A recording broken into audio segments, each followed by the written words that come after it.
Okay, and then our final talk of the evening is by Alam Saj on improving PCR testing. Am I audible?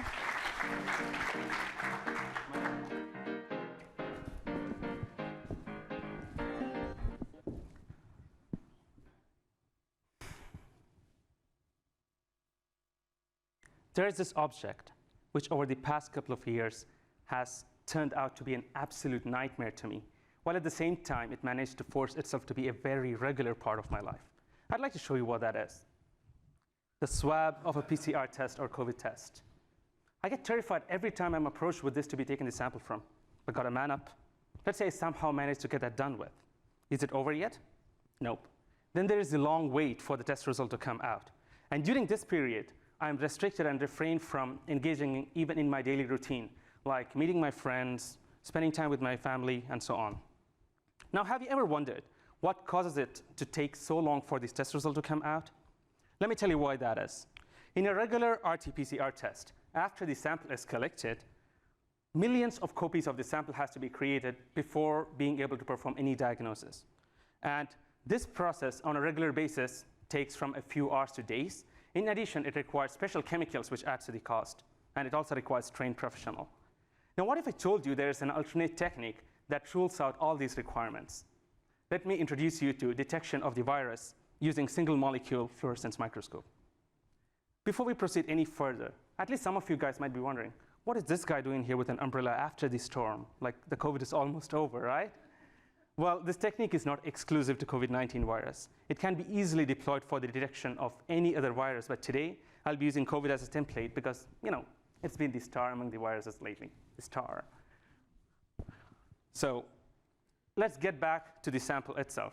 The sample that we're looking at is a sample made of molecules, which comprises of both healthy molecules and virus molecules.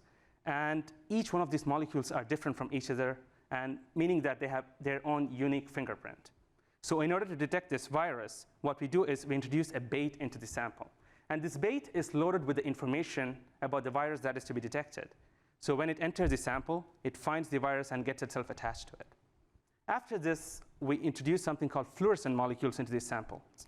And these fluorescent molecules are specially designed such that they can only bind itself to a bait which has acquired its target. Otherwise, they just flow out. So having that, you know what fluorescent molecules do, or fluorescent materials, just like a fluorescent jacket or fluorescent gel. They glow in the dark. These molecules glow too, but they're not visible to human eyes because they glow in a molecular level. So we introduce a sample to a single molecule fluorescence microscope. Now, all we have to do is look at the sample through the microscope. If it glows, the virus is present. If it doesn't, it doesn't. Thus, we achieve the detection of the virus from the very sample. No copies required, no additional chemicals, no waiting time, just a microscope to look at the glowing virus. Thank you.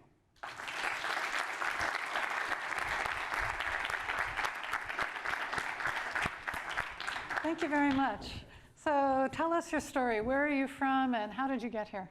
I was born and raised here. That's how it starts. And then I studied all my life here. Did my bachelor's in Elaine in UAE University. And now I'm doing my PhD here in NYUAD, Abu Dhabi. So in physics? In physics, yeah.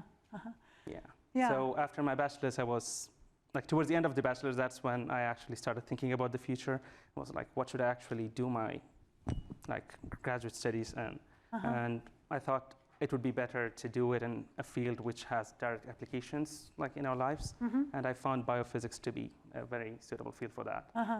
So that kind of answers my question. My next question was about interdisciplinarity, because when I look at this talk, I don't associate it with physics. I associate it with like biomedical science or something along those lines. Yeah, fluorescent microscopy, that's where the physics part comes in. So I see. The microscopy that we use is something called total internal reflection microscope.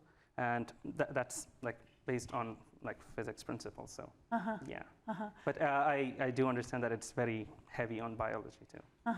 Yeah. So yeah, you answered one of my questions already, which is the COVID question. And it's like, well, wait a minute, aren't we like, aren't we over COVID? Are we over COVID? I don't know, but you know, but it's interesting to hear that this is also can be used. So just for viruses, or do you see that this is a technique for that could be used? Because viruses are made up of like DNAs, and that's the building block of it. So this detection technique relies on using these DNA molecules. So that's the molecules that I was talking about. We use these DNA molecules, and the way they are capable of like forming double strands. That's the technique that we use to detect the virus, but like it gets a bit more technical if I go further from here. Okay, well, wonderful. Thank you very much. Thank you.